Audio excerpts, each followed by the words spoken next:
Good afternoon, everybody. Welcome to Communication Strategies and PR Plans for RDOs. As most of you probably know, this is the fourth in the NADO Research Foundation's 2018 Professional Development Webinar Series. I'm Lori Thompson, and I'm NADO's Deputy Director. And on behalf of NADO and the NADO Research Foundation, I want to thank you all for taking the time this afternoon to participate in the webinar.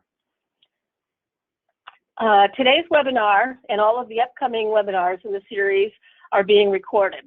Everyone that registered to attend the webinar today will receive a password-protected recorded version in a day or so. As I mentioned, this is the fourth in the series of our webinars that the Foundation is offering. The last webinar will occur next week and will address crisis communications. Webinar topics were determined with input from the NADO Research Foundation Advisory Committee, NADO and NADO Research Foundation leadership, NADO members, and other regional development practitioners. We will be launching the 2019 webinar series at the end of this year and welcome your input and suggestions for topic ideas. Today's presenter will be Erica Allison. She is the brand formation, PR, and brand founder and brand specialist. She'll lead the webinar today.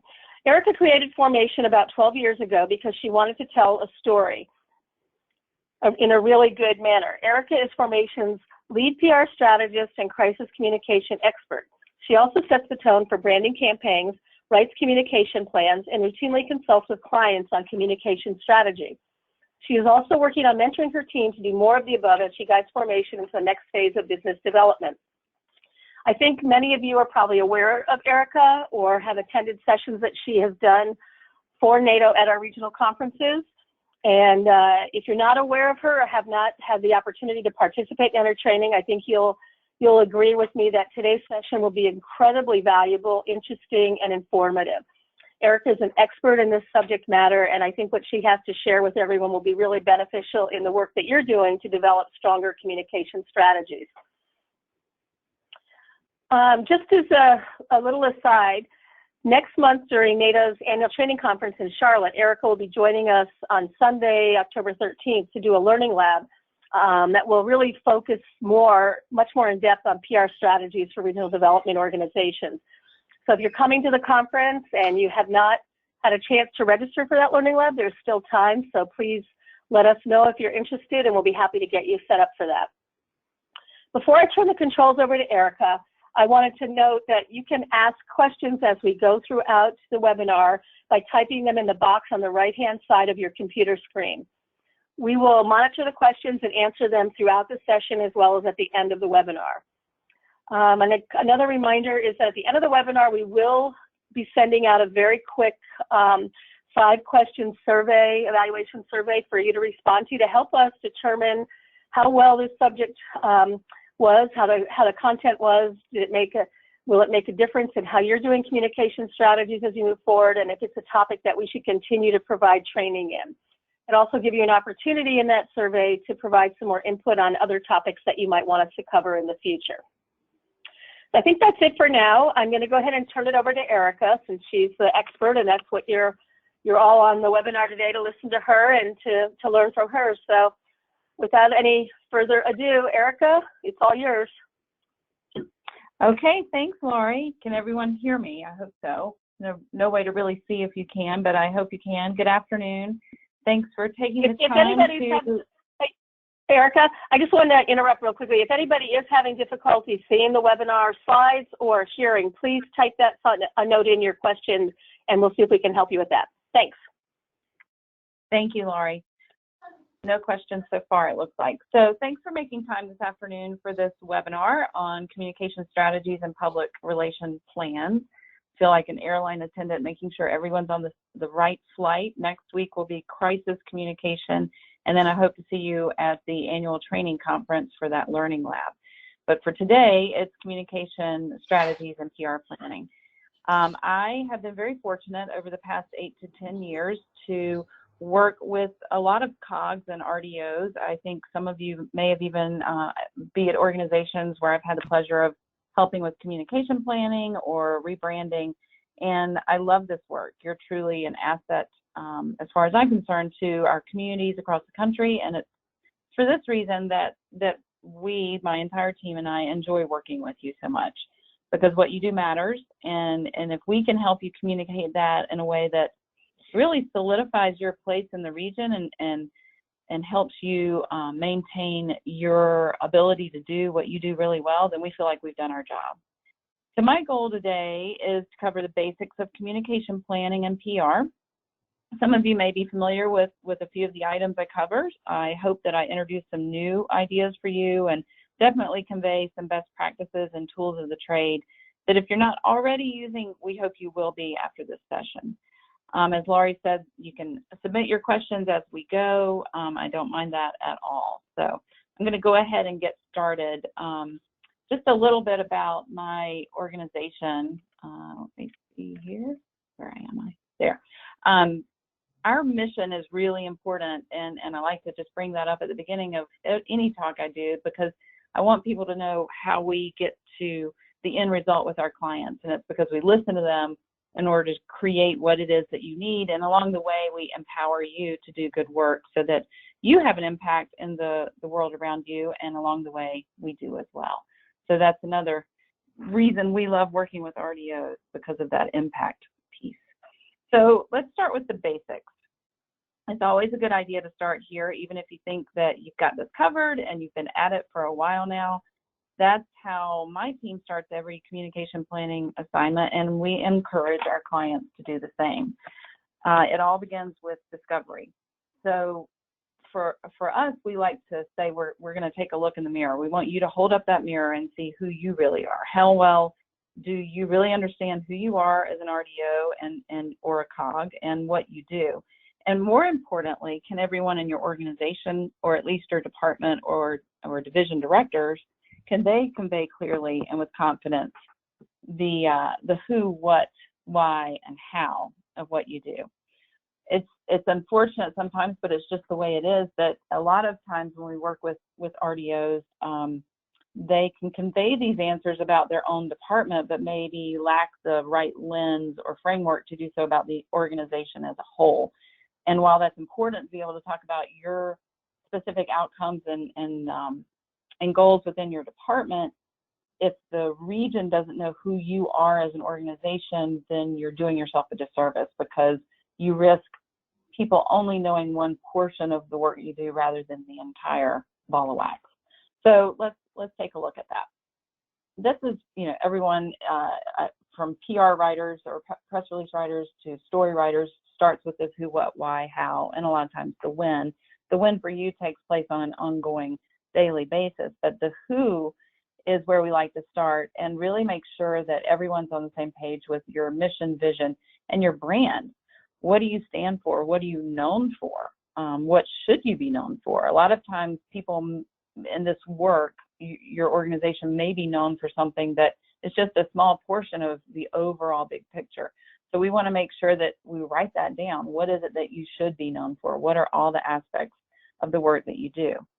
The what for us are the goals. What is it that your RDO is working on? What are you trying to accomplish? Is it workforce development?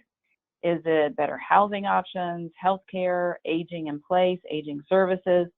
Whatever it is, we want to make sure that you can quantify what success will mean, because that will lead you to the why and will support the how. We want to know the data and the success measures. So for many organizations that we've worked with over the years, the tendency is to get hung up in XYZ grant or this process or how many meetings we have or the fine details, when in reality the public wants to know more about the outcomes. Who are you helping? And having strong data to support your work and the goals you have will strengthen that overall communication. And for example, do you have an elderly man or woman on a fixed income who can now get her medical appointments taken care of, or can now reach the shopping center, or can take care of her daily needs because of your transportation system, or because you've been able to help her with some sort of medical management, whether it's her medications or some other necessity she has? Do you have stats on the number of workers you have successfully trained and placed over the past year? Workforce development is such a hot topic, and and effort at this moment in time. We have, in many parts of the country, record low unemployment, but we have lots of workforce that's not trained to do the job. Many of the RDOs are working in that arena. Having statistics on those outcomes is helpful, but having a human interest aspect to it is even better. So I'm sure you have those stats, but the key here is to make sure that they're handy and you can reference them pretty easily.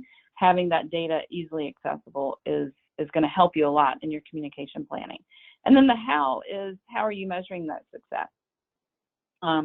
The outcomes, of course, are part of that.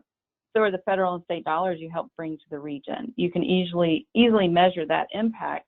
And by going through this discovery process, you're able to then really begin to craft that communication plan and make sure your strategies are in sync with who you are, the brands that you represent, the work that you do, and the people that you're helping. And once you begin to fill in these blanks, it's really important, and I encourage you all to make sure that your entire organization, or at least the frontline people, understand that as a whole and understand all of those facets. It is certainly okay, and more than okay, encouraged actually, to reference single department success stories or single programmatic success stories, but not at the expense of an overall identity for the RDO. We've worked with organizations before that people in the community only knew them as the aging services organization rather than the entire name or the entire organization. And that is a delicate balance to strike, of course, because you have a constituent that needs to know that, but you also have other folks, funders, elected officials, people that influence your outcome in the world, that need to know all of the story, the bigger story. So once we do this process of discovery with the organization, we then would want you to turn that mirror around, look outside. Once you complete that your own self-reflection, make sure you are applying those same questions to the people that you're trying to influence, help, or partner with. Who are they and what do they represent? Is it something that falls within your scope? Can your communications touch on their brand points and show some sort of affinity or relevance? And what are their goals? If you don't understand their goals, your communication and talking points may be out of sync, and then they're not going to listen to you or find you approachable or relevant. And what are their measures of success and their why, so that you can become a resource and help them achieve those? That falls naturally in the realm of working with some of your local government, providing them with tools they need to be successful and do the job they need to do, in turn builds your resiliency within their world. So understanding not just your own discovery process, but applying it to the public that you work with, your audiences that you seek to influence, or maybe you want to assist and help, that's going to be beneficial when you begin to move into this next phase and access some of the tools in your toolbox. Everyone has or should have a communication toolbox, and you may have all of the elements or some of the elements right now, but you're not using them. The first one I'm going to start with can be kind of a love-hate for a lot of our clients, and that's your logo, which we do consider to be the cornerstone of your brand. And it's an important facet of your overall communications. And the reason I say this is because it is your outward-facing component a lot of times. You have your people that do the work, but as you begin to build your brand story and you begin to get more of your communications out into the world, you can do all of this incredible work, and your logo may not support that greatness. It may not be in step with that. And sometimes it can detract from it. It may look like it's really stuck in another era when you're actually a very innovative organization. And image is important. You don't have to look like you're spending a fortune to look professional and polished, but you do need to look like you care. And for your clients, they should feel like you care as well, and that the work you're doing is represented by everything that your brand comes into contact with. So the logo is important. I'm not going to spend too much time on that, but it is something that I encourage folks to take a look at. And if it's not representing who you are in the best possible way, it may be time for a tweak. And then what is equally as important is the brand story. You can have a great logo, and I've seen folks with a great story, with a great logo, but they lack an equally good story or good component. Sorry.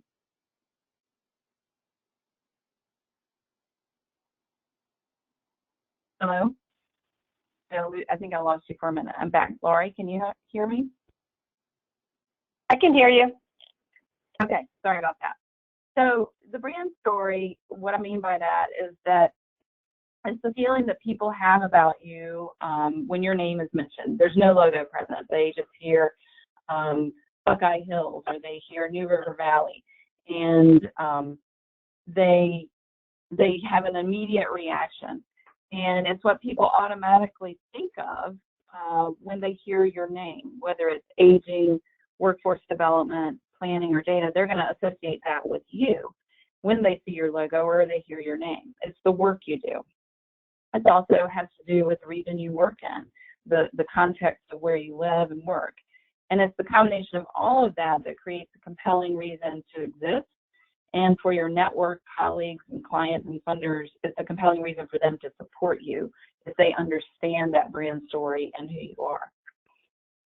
So one way that after we develop a brand story with a client, is by doing a lot of reflection, a lot of discovery. But once we do that, we also make sure that everyone on board has concise and clear messaging and talking points. And the key here is not just to create messaging and talking points around your organization, but to share them with a few people. And when I'm referencing messaging and talking points, that means I'm going to use Buckeye Hills again. We are Buckeye Hills Regional Council, and we provide technical services to our public and private partners. We work in aging and disability, transportation planning, economic and community development, and provide GIS and data services. That's just kind of the bare bones. This is what we do. So there's no room for, what do they do? And then talking points are very useful from the sensitive high level, but also just day to day if someone comes in the door and wants to know from the front desk person how they can access certain services, making sure that everyone who comes into contact with the public, not just your clients, but with the public, has the talking points and can use them and understands them, more importantly, is a very effective way to communicate not just your brand, but the brand story, and then make sure that everyone is in sync with that. That's a big part of having a solid communication strategy, is understanding that if we're not all saying the same thing, when you don't provide those talking points to your employees and your staff, they just might make them up themselves, and it might be well-intentioned, but it will more than likely be very narrow, and it will be just from their perspective rather than from the broader organizational perspective. It's always helpful to have both. You can have the more general direction of the organization, the larger view, and then offer specifics, because not everything that your RDO does is going to appeal to every single person you're talking to, but you need to start from one frame of reference, one overall vision, if you will, for your brand story, and then from there you can go a little deeper with what might interest that person.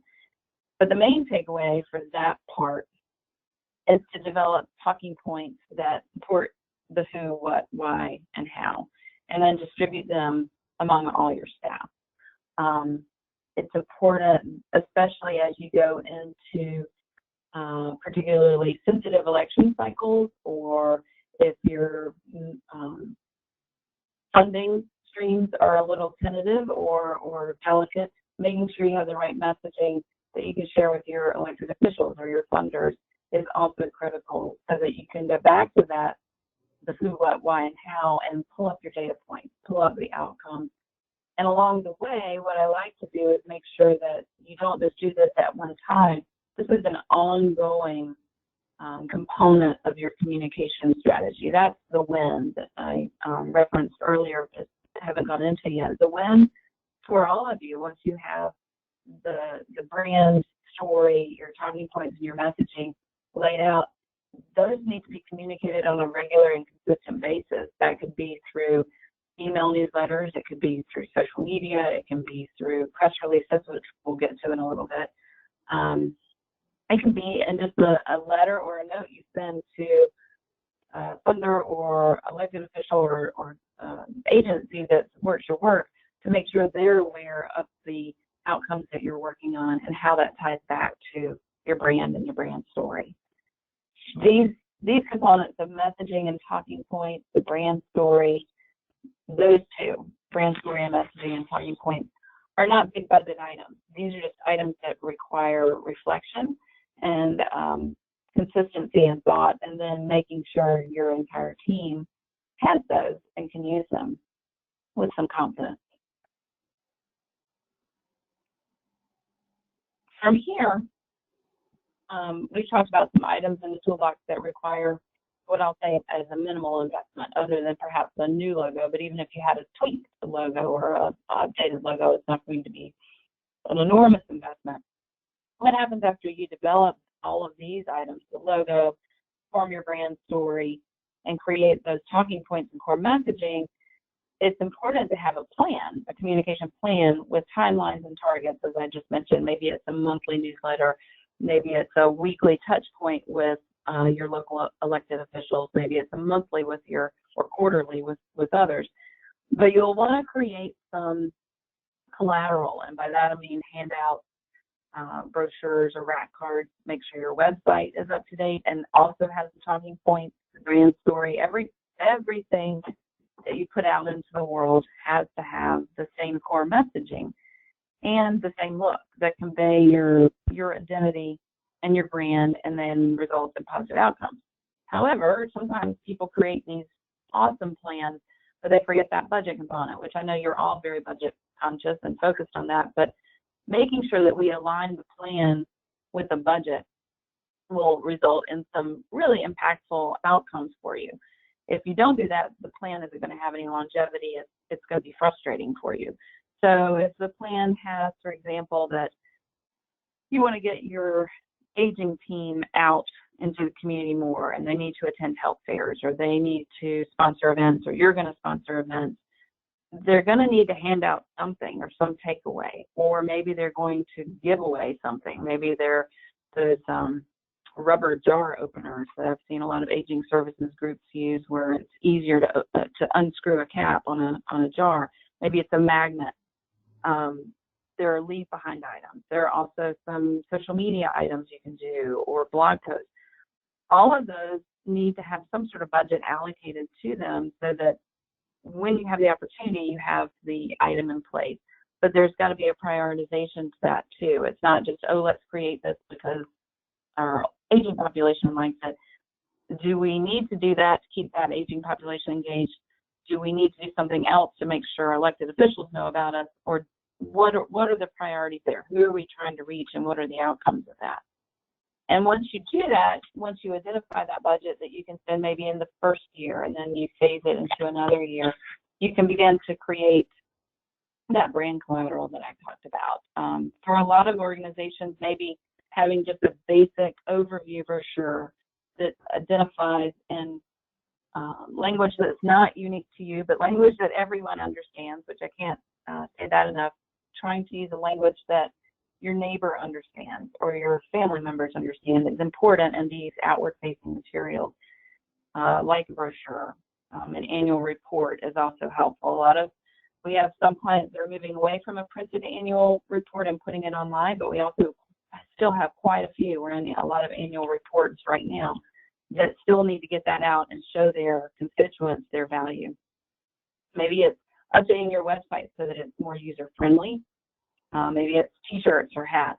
Whatever it is, there's got to be a budget line item allocated to that, but more importantly, I like for people to draw that column alongside the item in the budget to identify who's receiving the item and why. What's the outcome or the real value? I don't want people to create tchotchkes just for the sake of having them and getting their name out there. That's great, but is it really going to make the end user do something as a result of that? And so I want people to always think about, what is it I want to happen as a result of giving someone this piece of information, this brochure, this magnet, this sticker.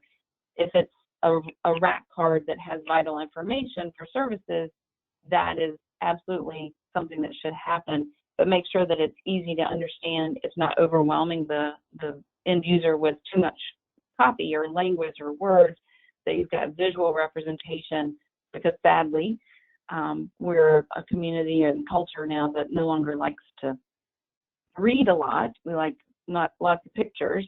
So make sure that there's a nice visual representation of the work that you're doing, as well as the vital information.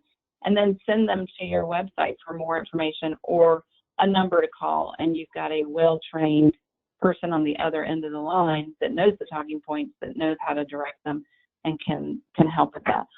All of that has to do with your communication planning.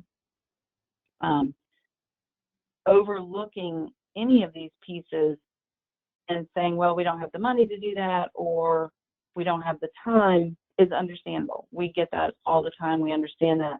But if you're not going to do anything else, I would encourage you to at least make sure your logo represents who you are, but work on that brand story and define who you are. What is it you stand for, as far as a simplistic way of saying it, but more importantly, what do you want to be known for? Is it you're this really crazy left-wing group, or is it this group is really methodical, understands the data, understands where we live, and they're a valuable resource? They come up with creative solutions to help us get our work done, and they're an asset. You know, those are the sorts of brand story sort of elements I want to see for you, to show that real value that I know you provide, and that your communities know you provide. And then making sure, I can't say this enough, the messaging and talking points are written out. It may seem trivial or maybe a waste of time even. Some people may think that. To do that, it's not. It's very important to write those down and share them and distribute them and have it as your guidebook, and make sure people know that. And then as you develop the brand collateral, as you have the budget for that, all of that falls into place, because it's all saying relatively the same thing. It's the same look, it's the same message, and there's no room for interpretation at that point. I am going to now move into public relations, but are there any questions before I do on communication planning or anything I didn't address at that point?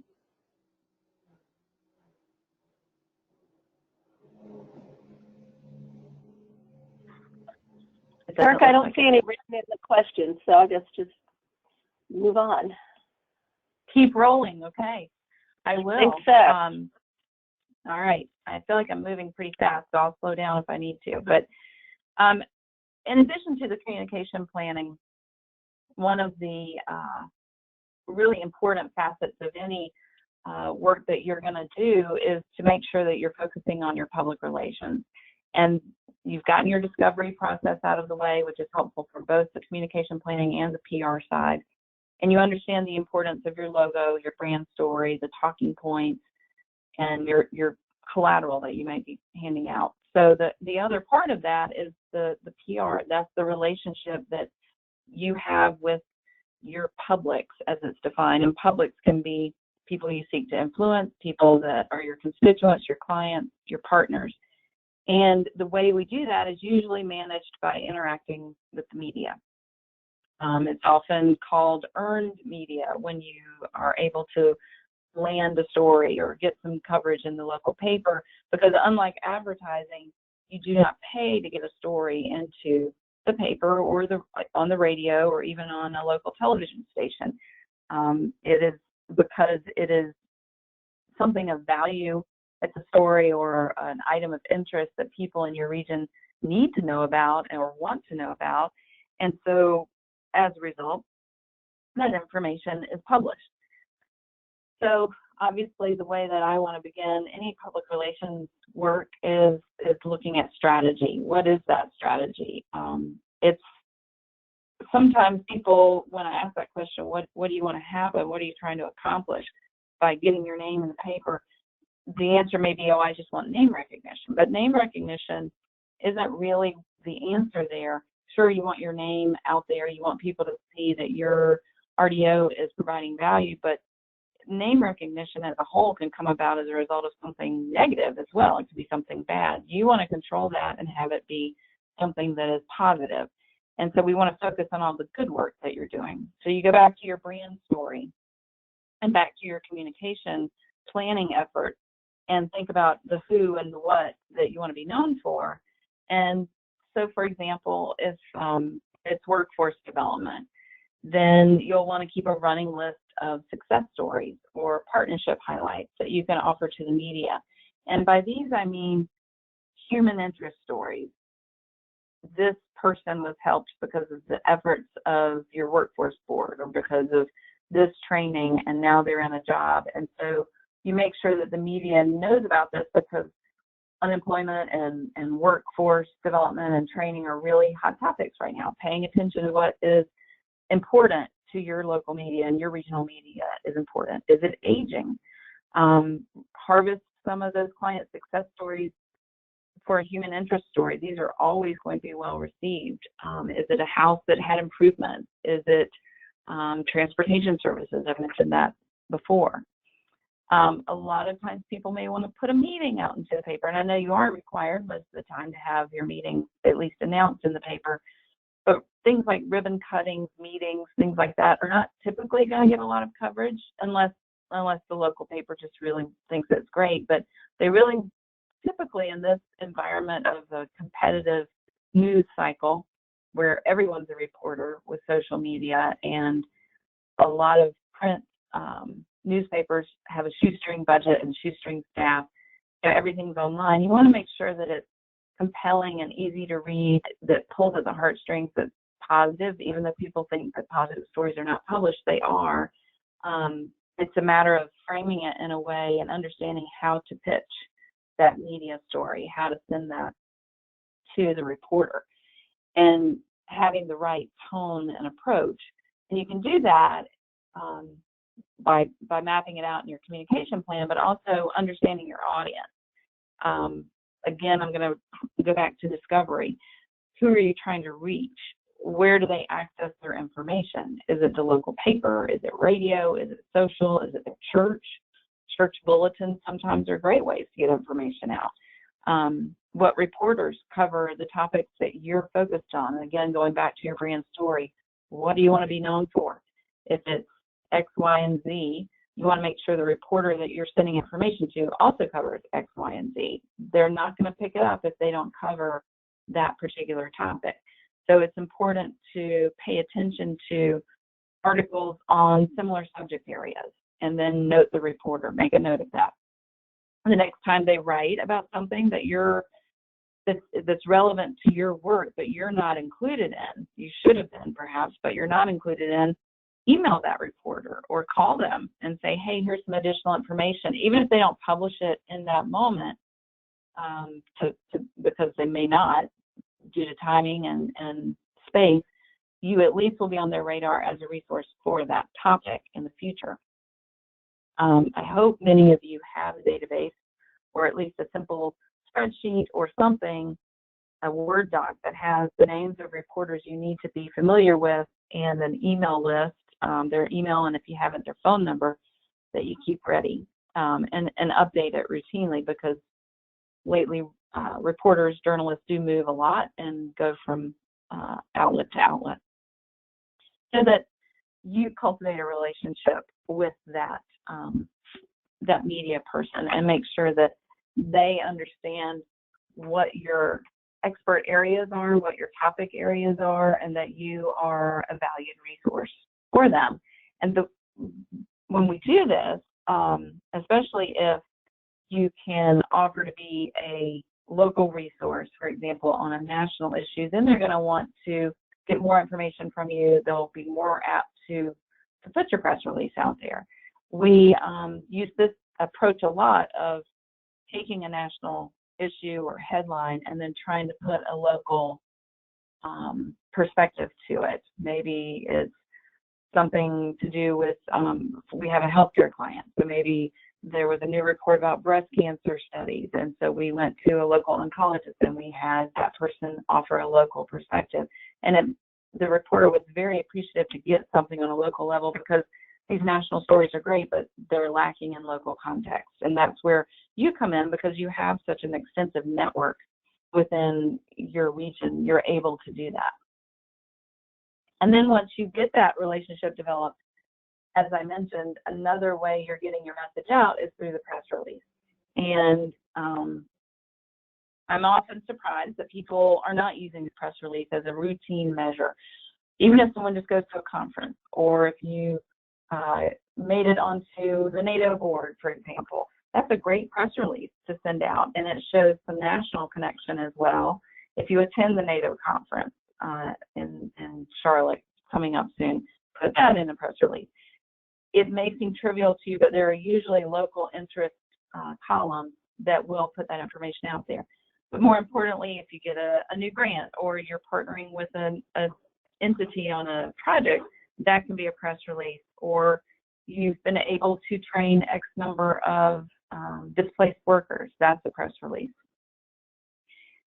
Putting it out there about your new budget or your road project can seem trivial, but if you establish these relationships with the media, they will be more apt to cover it. And if they aren't covering it, if you keep sending press releases and it falls on deaf ears, so to speak, and there's no traction, I've picked up the phone and said, hey, I noticed my press releases aren't getting picked up. Is there another way you want to receive them? Are you even getting them? Sometimes they may go to spam. Is there something else you're looking for? What can I do to help you get the content you need? And that way they are, again, viewing you as a resource, but also as a trusted component and part of their work that they're doing. So when they do call you, I don't know how many of you I'm sure I know some of you have had the media call you, and there may be a scramble to figure out, oh my gosh, who's going to talk to them? And sometimes the natural inclination is, though, it's always going to be the executive director, and that may be the appropriate course of action if you're going to have, say, a crisis communication plan or a policy or a protocol on who speaks to the media. Typically, it is the executive director. However, there may be some very finite subjects that need a different voice. And so you're going to want to make sure that you have at least done some prep to train spokespersons. This can be for a newspaper interview, a radio interview, television interview. It can be in any situation.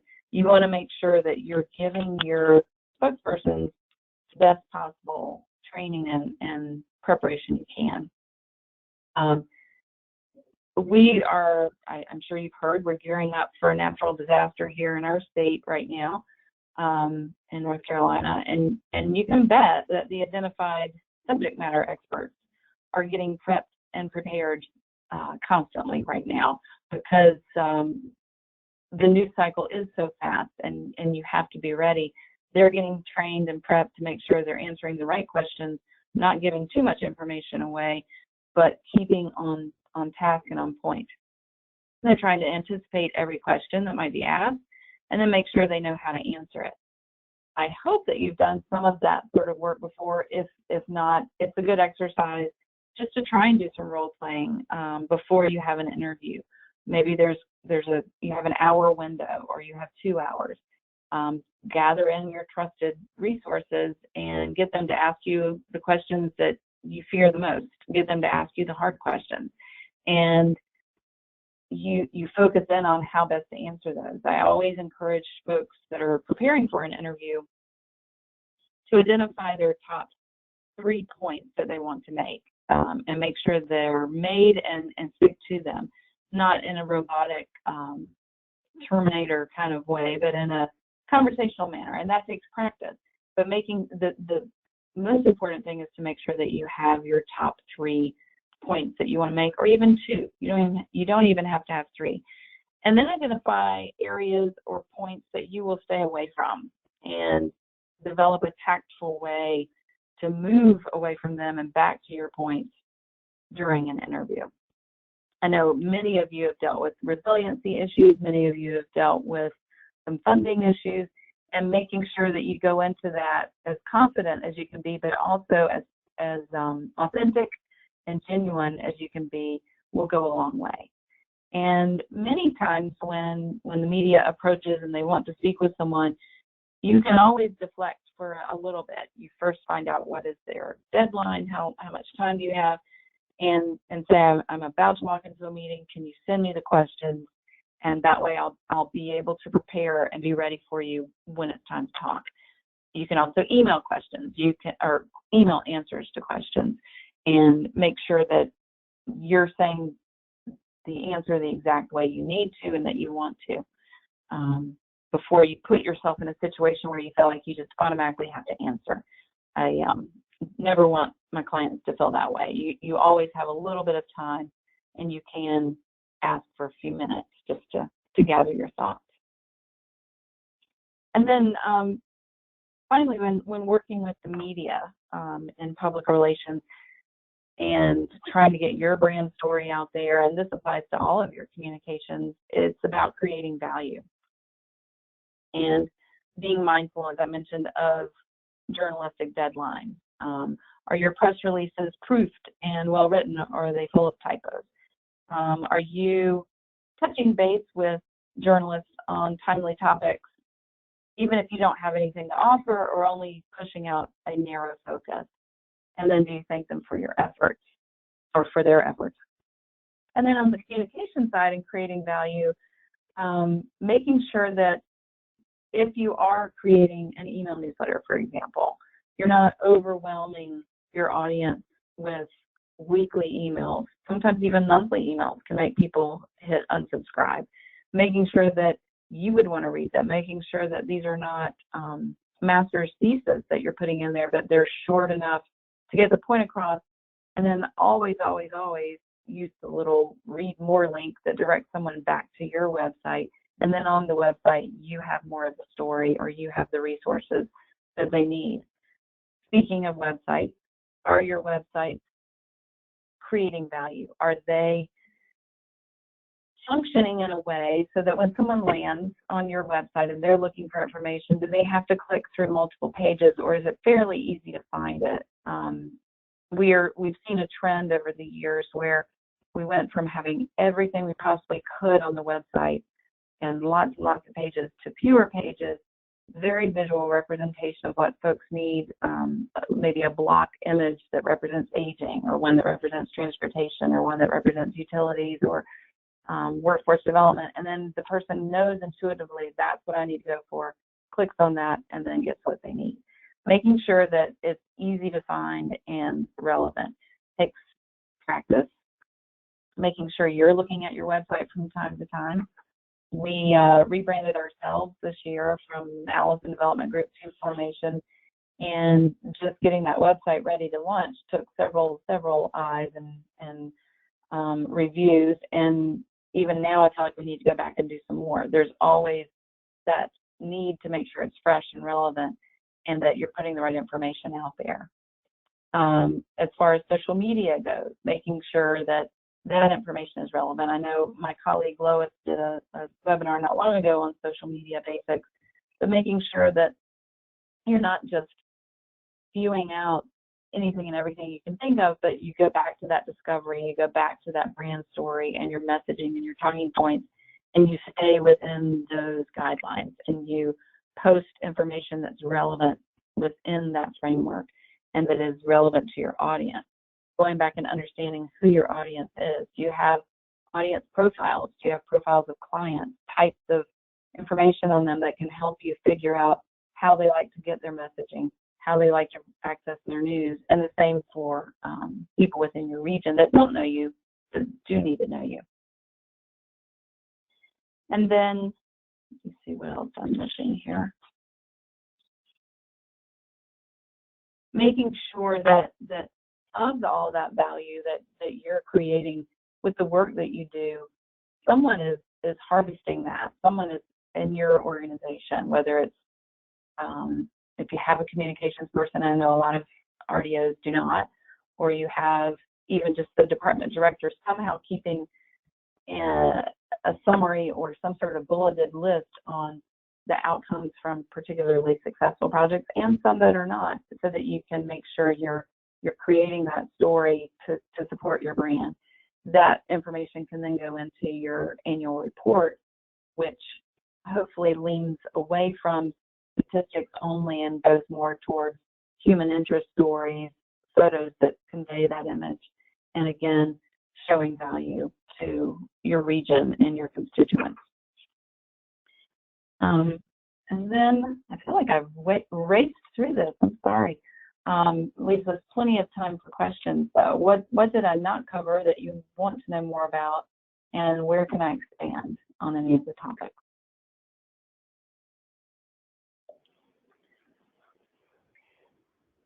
Erica, you must have been incredibly thorough because there's no questions in our box here. Oh, there's one. I have a question. It just said now. Okay, they need to type out their question now.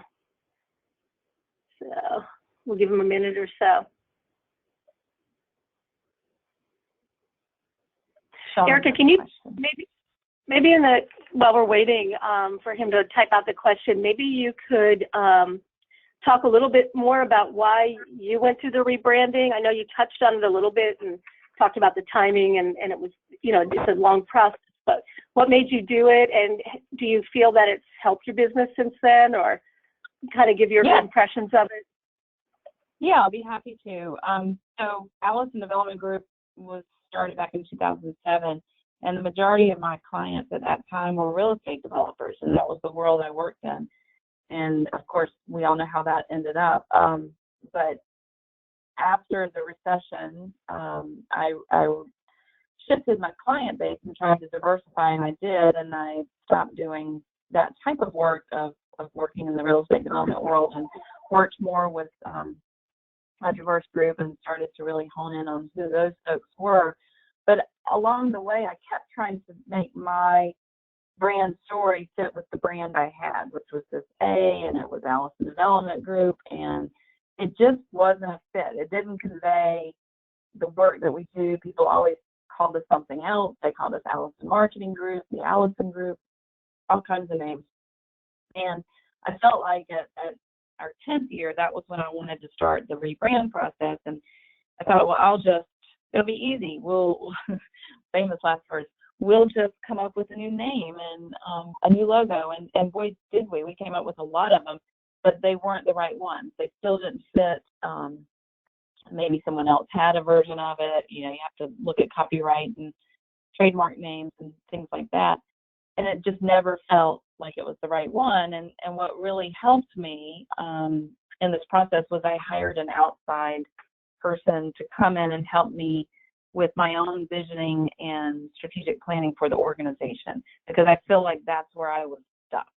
And so once I did that internal reflection and strategic planning of who are the clients I want to work with, where are we going to be doing this work, what kind of work are we going to be doing, I was able to get rid of a few services that we had been providing that we don't anymore, really focus in on my client base, which RDOs and COGS are a big piece of that, just because they're right in line with the type of work and mission-driven work that we like to do. And then figured out where I saw the business 5 years from now or in the future. And once I did that, then the name really happened quite quickly, and the logo came together fairly quickly, and it just all fell into place. And then our story was easy to put around that, because with formation, we work with the client, and then I think I've got a logo in here. We use pointillism in the logo, which is all these little disparate parts and pieces, but when you put them all together and you look at it from a different angle, it creates one image. And for us, that's how our work goes. We bring together all these different pieces and parts, and we work with the client in a collaborative way to come out with the right outcome. So has it helped our business? Yes, I think it has. I think it's clearer now. It's not confusing about what we do, because we have PR and brand in our name, and it's been a great move. But it definitely was one that, until I did the hard work with the strategic planning, didn't come naturally. All right, let me see if I can see this. I have a question. I had a Thank you, Erica. Yeah, there's a couple of questions here. Let's see. All right, I'll read it. Do you want me to read that? Yeah, why don't you take the first one? Okay. I had a media member server, but I am not sure. Like everything. Someone's talking behind you. Just like a quick. Erica. Oh, Erica. I am. Yep. Hold on, let me see.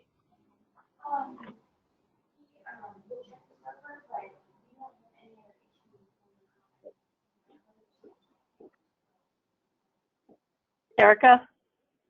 I'm here. Okay. Sorry Want about to go? that. I don't know where that was coming from. Might have been Rachel. I had a media member approach me after meetings with the public and ask me questions right then and there. Is it wrong to ask them for their questions ahead of time? They didn't allow any prep time before recording. What do you suggest? Okay, so they're recorded in that situation. No, it's not wrong to ask them for their questions ahead of time, and it's certainly okay to say, you know, I just got finished with this meeting. Can you give me just a few minutes? Let me know what it is that you want to talk about. But a lot of times they're going to say no, and I don't know how you handled it in that moment, but you can ask for just a few minutes, ask them to give you some idea of what you're going to talk about before you go on camera. And most of the time they will tell you, well, I just want to find out more about X, or I want to know why this happened. And you can do that, or you can say, you know, I'd love to have a more in-depth time with you tomorrow, or more times than not, they're on a deadline to show something for the 10 o'clock news or the 11 o'clock news, and so they won't have that luxury. But that would be how I would handle that. Okay, it looks like there's another question about press releases, and is it possible to overdo them? No. Okay. You can overdo anything. I think that we send out 2, sometimes 3 press releases a week for one client. If it's different enough information, or it's something that you do feel like is of relevance to your region, no, it's not too much. I think you should at least be sending out one a month, just so they know who you are and what you're talking about. But no, I don't think you can overdo them that much. Okay, I guess they had a follow-on question too. Is a press release more or less effective than a direct email to a media representative? Those are 2 different things. So one is a pitch email, which is what I really enjoy doing, but you should always have the press release written just in case. So I usually, in a pitch email, the subject line has to be compelling, and a lot of times I just write in all caps, new pitch, colon, and then the idea. And then write in the email the concept in maybe 3 sentences and why I feel like it's important to the news outlet audience. And then I can also offer a press release if they'd like it, but a lot of times what I'll do is I'll go ahead and possibly interview that displaced worker, for example, and make sure they're willing to speak on camera or to the press, which is very important if you are going to pitch something. Make sure you have somebody lined up that's ready to offer the response that they need, and then have the press release ready. And if one outlet doesn't accept it, I definitely send it to another one.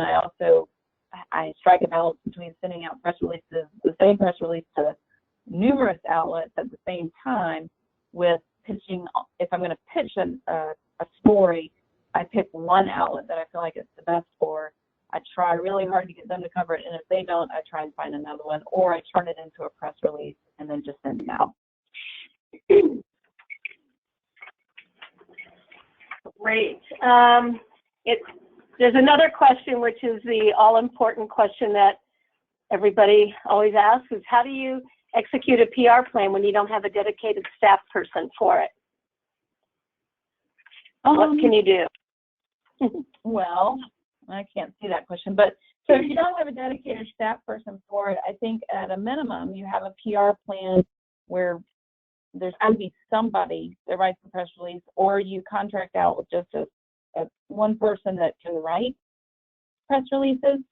So you send it from your office, and at a minimum you have your brand story, your talking point, and you make a commitment to send out a press release once a month, maybe once every 2 months, when it's relevant. Obviously, I don't want you sending out press releases just to send them out. They have to have some news item attached to them or some relevance attached. But I think it can be done without someone dedicated there. It can be done as simply as finding the right person in your organization who can cultivate a relationship with the media and is trusted by the director and has the confidence that they will only convey what needs to be conveyed, but is able to at least let the media know, hey, we've got this great idea, this great story, and that gets sent out. But definitely, I don't think you should just not do it if you don't have a person. Okay, I don't see any more questions popping up. Let's just check.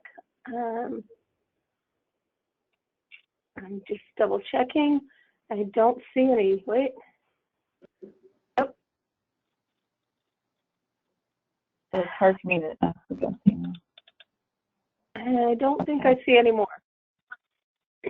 So, yeah, I mean, Erica, thank you so much. This is really helpful information. And I know just sitting here and listening to it, I think I learned some things that would definitely help NADO, which, as you know, we can always use help with our marketing and communication strategies as well. We're always reaching out to you. A couple of reminders to the attendees. One is, again, if you are able to come to our annual conference in a couple of weeks in Charlotte, it's going to be the 13th through the 16th of October. Erica will be with us on Sunday morning, I think.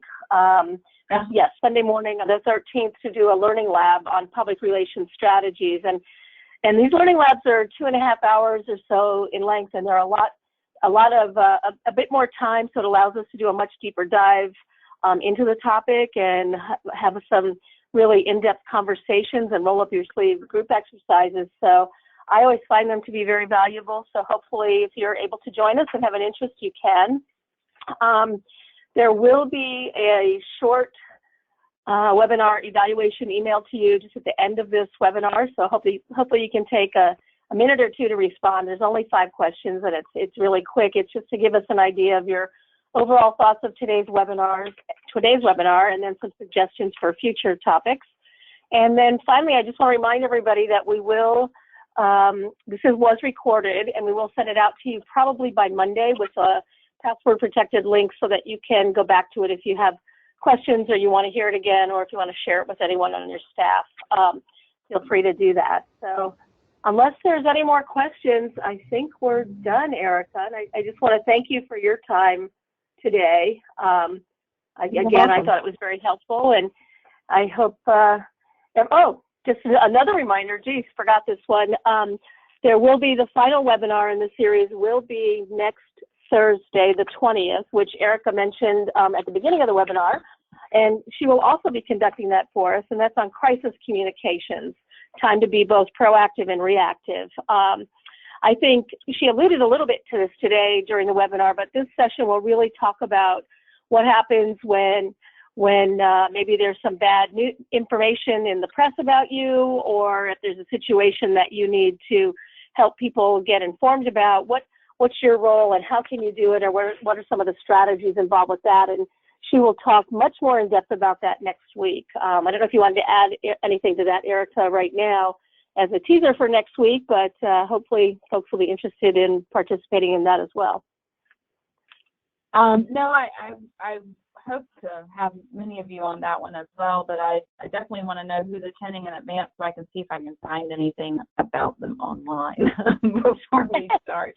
We'll talk to the list. Any bad situations. I think it's perfectly fine if people want to come with a situation that they've had happen, and we can talk about how we would handle that or how to prevent or mitigate that in the future. Or if anybody's registered for that webinar and you'd like to have Erica kind of think about responses to a situation, if you want to email that to me before then, I can send it to you, Erica. So just feel free to email that to me at lthompson@nado.org, and I'll be happy to share that with Erica prior to the webinar next week. Yeah, great. Okay, well, if there's no other questions, I think we're done, and I will go ahead and end the webinar. All right, thank you, everyone. Thank you, Erica. Bye-bye. Bye.